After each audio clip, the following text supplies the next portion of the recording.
This is the Page Publishing Book Club. How you doing? I'm Alice Stockton Rossini. Thanks for being with us. Greg J. Gardner supports the Second Amendment. In fact, he loves his guns, but believes they're too easily accessible. And the thought of what could happen if America's guns fall into the wrong hands inspired him to write his book entitled Black Friday, An American Jihad. I'm a gun nut. I like my guns, but I also feel like we have a problem in this country. Guns are far too easy to buy. And so this idea has kind of grown ever since the September 11th attacks to what Black Friday became. So in Black Friday, An American Jihad, it seems that you imagine another 9/11. Pretty much. What I imagine is how easy that would be to happen. September 11th, they had to learn how to fly planes. Well, I fly planes, and that's not the easiest thing to do. In my book, they come by guns, which is extremely easy for anyone to do in the U.S. They attack Walmarts simultaneously, 25 different Walmarts across the country. Why Walmart? Well, it's Black Friday. What better place to have a large group of people gathered together in one place at one time than Friday morning after Thanksgiving.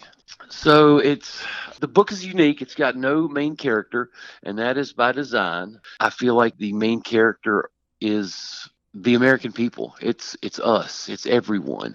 So the story bounces around across the country following different people, and nobody appears for more than 2 or 3 pages. And we follow different groups of people across the country and their reaction to additional attacks, because I think it's fairly realistic in that some of the attacks are hugely successful because they're in rural areas of North Carolina where a lot of people aren't carrying guns, and other attacks are not so successful because they're in more metropolitan areas of Texas where everybody carries guns. So some of the attackers, the terrorists, continue on to other attacks. And they've got this very well laid out plan where they leave the first Walmart and they go to a second site, a Home Depot, Lowe's, where people are going to be shopping on Black Friday. From there, what's the one thing that we all do when there's a snowstorm or an emergency in the U.S.? We flock to grocery stores. And that's the third wave of their attack, is to attack grocery stores across the country. But the story really follows the American people's response to it and how it initially tears us apart and puts us at each other's throats. We become very divided, and there's a turning point that we realize if we want to battle this enemy, we've got to come together, and we can't fight amongst ourselves. We have to work as one to kill our enemies. Definitely not a feel-good story. It's not a feel-good, happy ending. Ultimately things work out, but there are questions left, and it did not end where I wanted it to. But books don't tend to do what you want them to always. It ended where it ended, and even I had questions, but that's just how the book ended. And unless you write, it's hard to understand how that can be, but it just is. Like I said, I'm a gun nut. I support the Second Amendment 100%. I love my guns. I think everyone should be able to buy them, but I think it's far too easy for them to be acquired, because one of my AR-15s, I literally met someone in a Walmart parking lot to buy that weapon. And the sad thing is that's 100% legal. And it shouldn't be. That should not be the case. Although it is, it shouldn't be. And, that's why I think we have such a problem in this country, not because we have guns, but because they're so easily accessible. Well, Greg, you raised some extremely important issues that I think we all need to think about, and I thank you for that.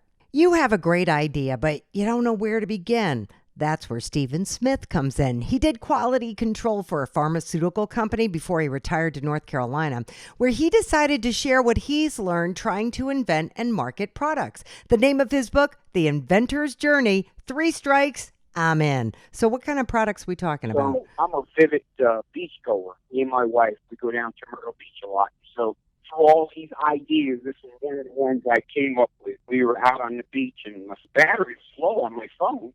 So I started thinking, as inventors do, And lo and behold, I came up with this product that would actually charge your phone, use a solar energy without having to actually go and plug the phone in at the time. So through these ideas, I decided to write my book with the purpose of helping others who didn't know which direction to go when it came to inventing ideas or coming up with different ideas. And how to protect yourself from copycats and things like that. Exactly. The book also was written to give others the idea of creating your desires and going after them. You're giving someone the vision and the idea to go after your dreams. Don't just sit there and let it rest and kick yourself later saying, I should have done this. I would have been further than where I am today. Do you go out and speak about this? I have, as a matter of fact. I've spoken to people about it. And, the idea of going after your vision. A lot of people have said, well, I don't have really the finances to do this. And I tell them, don't worry about the finances right away. I said, because if you have an idea, if you don't have the idea, then you don't have anything to pay for anyway. Come up with the idea, create the idea, then go after the finances or whatever it's going to take to develop your product or your idea. I have done book signings. I am trying to push the book and hopefully get it in the local stores, Walmart.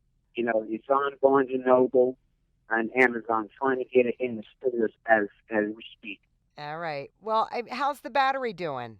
It's doing good. It's selling. It's selling. Right now I'm also in the process of building my inventory for other products, other phones, and other products. But if you get the chance, go on the website and you'll see the actual product. Once again, it's batteryjustincase.com. All right. And you'll see the product. All right, we'll check that out. Thanks, Stephen. Karen Minot runs a guest house in New York City, and she's always been a writer, even did some ghostwriting before she was asked to write a book about an amazing human being. It is entitled Fanueil, Daughter of a Prophet. So Fanueil, her children are actually family friends. And they were like, listen, our mom is getting a little bit older.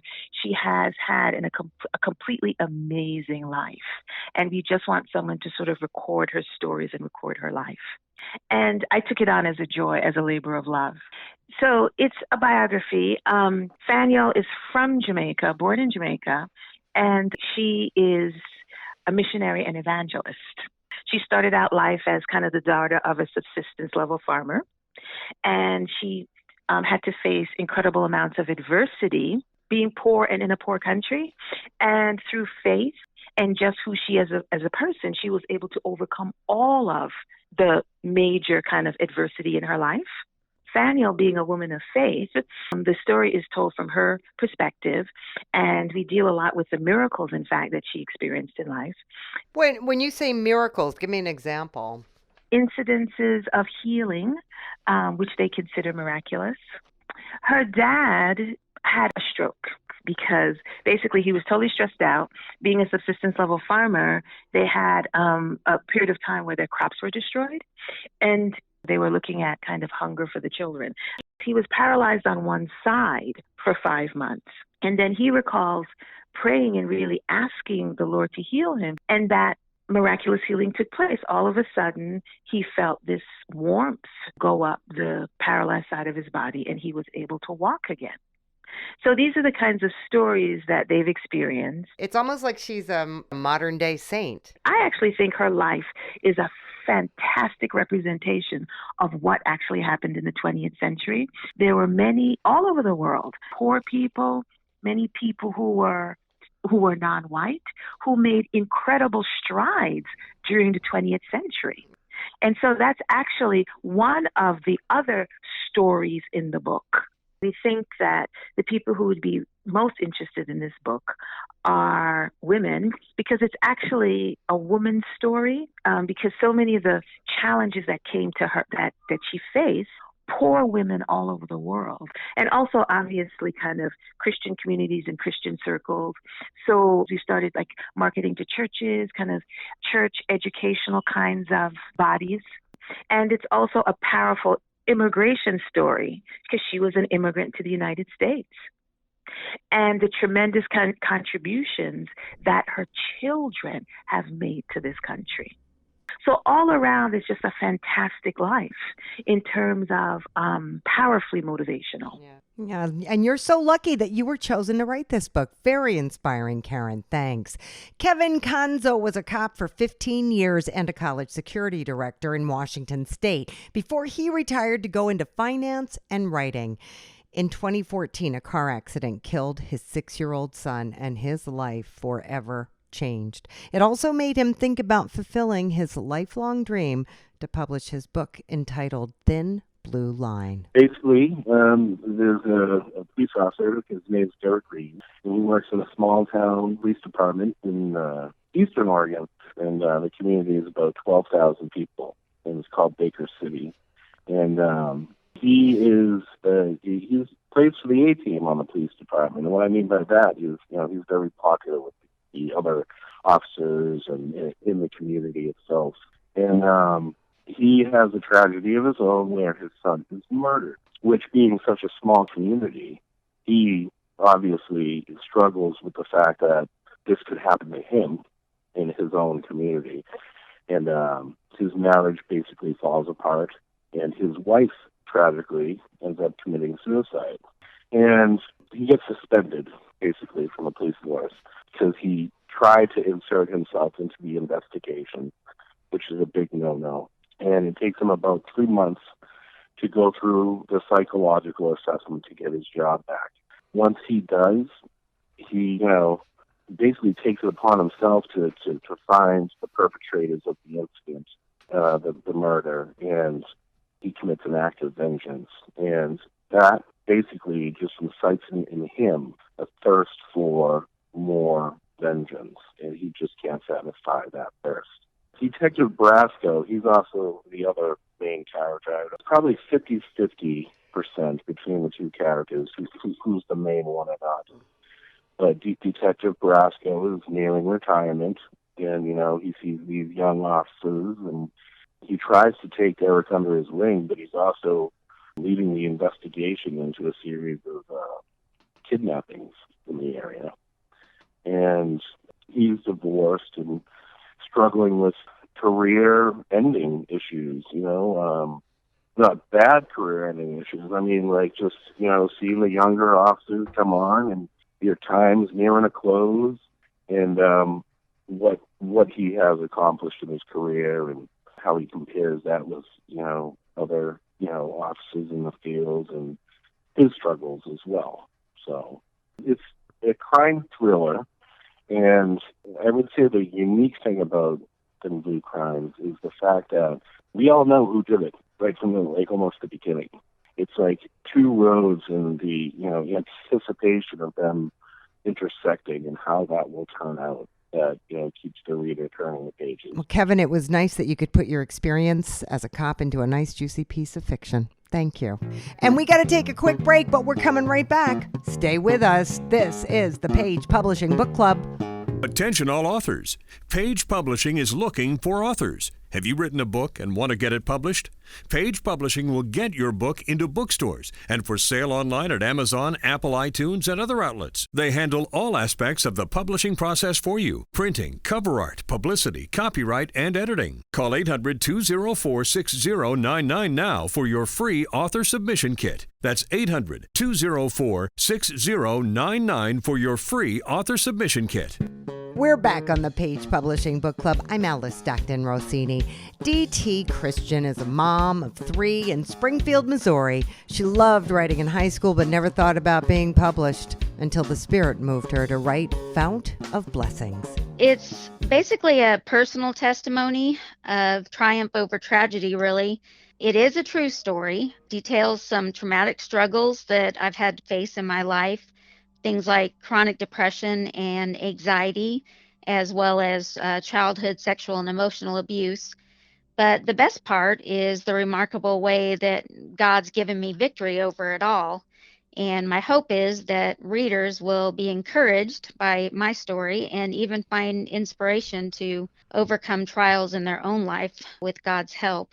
It is hard to believe, but it's possible for a person to keep secrets from themselves. You don't consciously remember, but at the same time, you're still struggling with some of the pain and the anguish. And when actually my oldest child became the age that I was when the worst thing happened to me, I started having memories come back during dream time.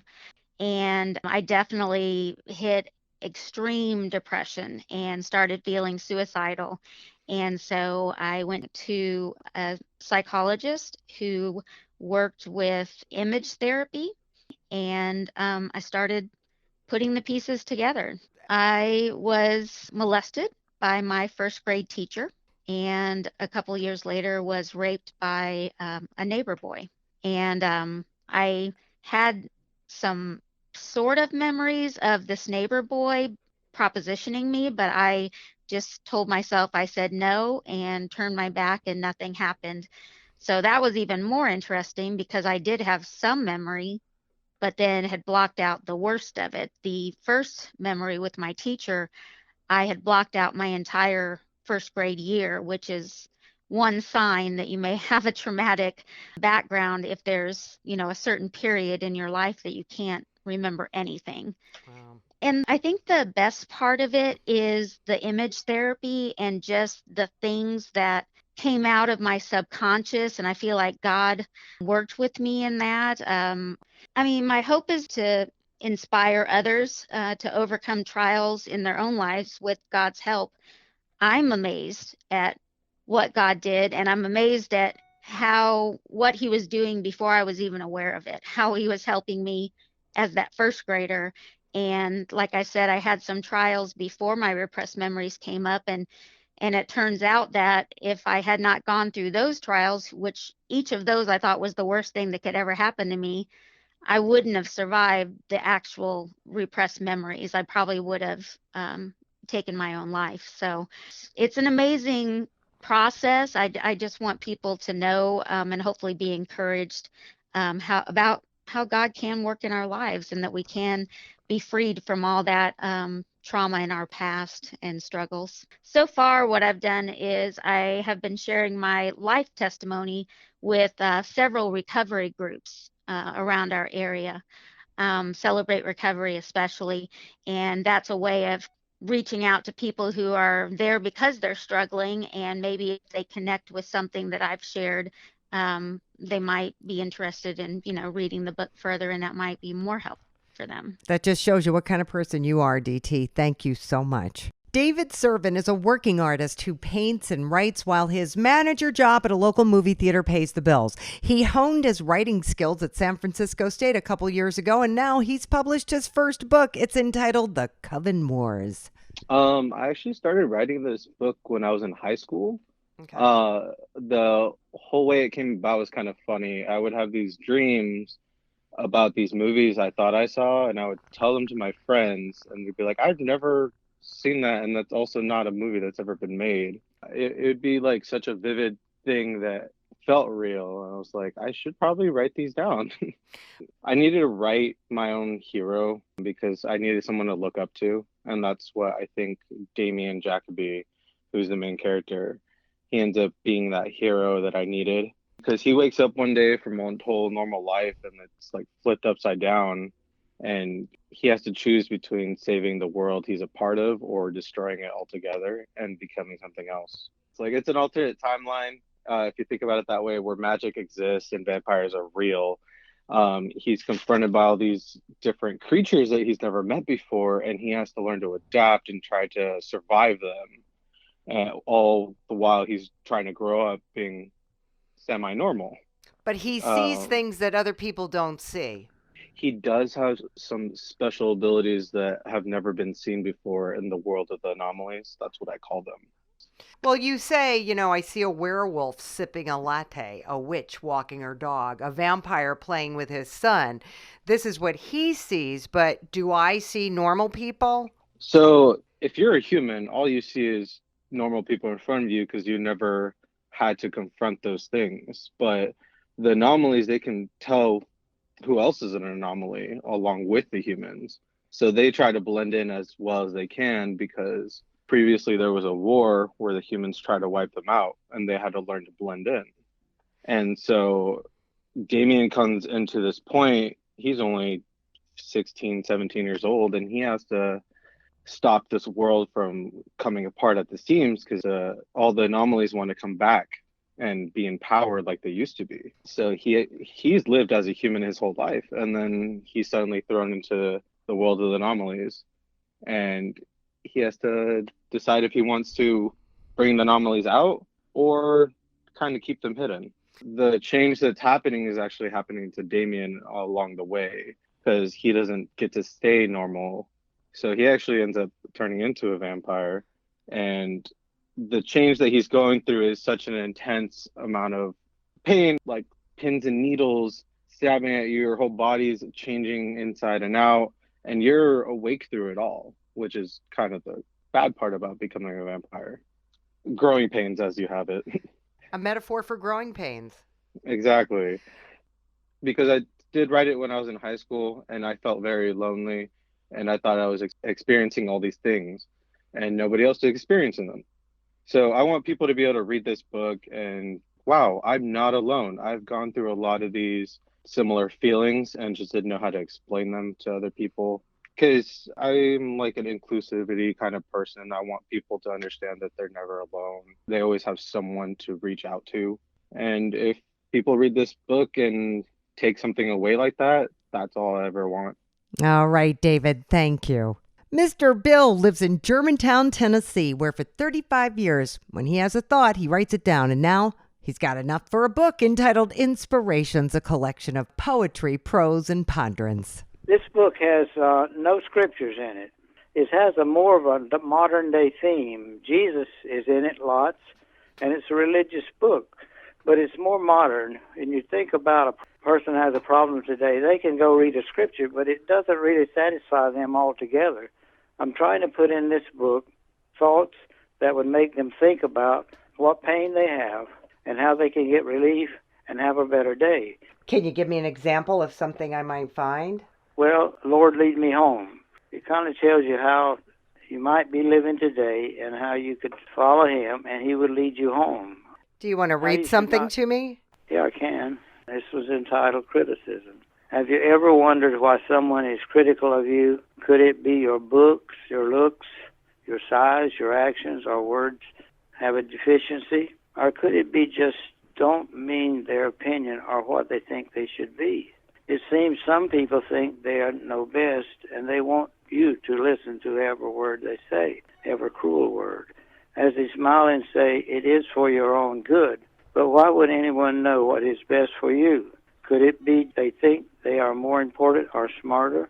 Or maybe they think to heaven stay, they live a little closer to heaven. You are God's child. If you do wrong, let God tell you so. Do not criticize another when it's just to satisfy your mind. Everyone has their own opinion, and everyone must create their own dominance. Criticize we must from time to time, but when we do, we must make sure our words are building blocks, and not words used to put down and hurt like throwing rocks. Don't let your feelings spill out on someone else when you feel like criticizing another human being. Remember to look at them as God does, through eyes of love he's seeing. Criticism is not for you. That's one. So I just had this feeling that Jesus was wanting me to put this in book form. He's given me these thoughts and I put them down, and I think he wanted me to put them in book form so that he could express his feelings through me in hopes that someone would read it and have a better day. Very nice, Mr. Bell. Thanks for the reading. Finally, Marilyn Mesler is a real estate appraiser in California who misses Georgia every day for the last 6 years. And therein lies the story she tells in her book, Confessions of a Century-Old Bulimic. This is something that happened in my family, traumatic for me. My mother had given the farm that my daddy had promised all four of us to just the boys behind our back. And it just upset me so bad. I just decided to write my life story. Okay, so it's called Confessions of a Half-Century-Old Bulimic. Yes, it's a true story about my life. I grew up on a farm in Sandersville, Georgia. 2 girls, 2 boys, mom and dad. Went to church every Sunday, and I was overweight growing up. I just never could shake it till I got in the summer coming out of the 10th grade. And that's when I began to lose weight. My dad just gave me so much praise about it, was so proud of me. I started getting dates, and that's when my life changed.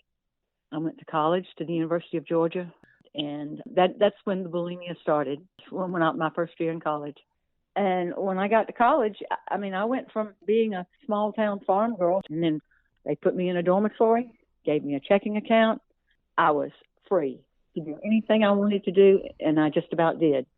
I started dating this young man that lived on the lake. He was a big skier, water skier. We'd go to the lake every afternoon after classes. We'd ski. We'd come back into town. I was just ravenous, and we always went to McDonald's to eat after that. And I started noticing I was gaining weight back. There was no way I was going backwards. So I just figured out a way to just kind of, I can still eat, have fun, do everything everybody else does, and get rid of it, and live the life I want to live. Originally started, you put your finger down your throat, but after a while I got so good at it, all I'd have to do is just use my stomach muscles. I wouldn't have to do that anymore. Every time you ate, you would throw up. Yes, basically.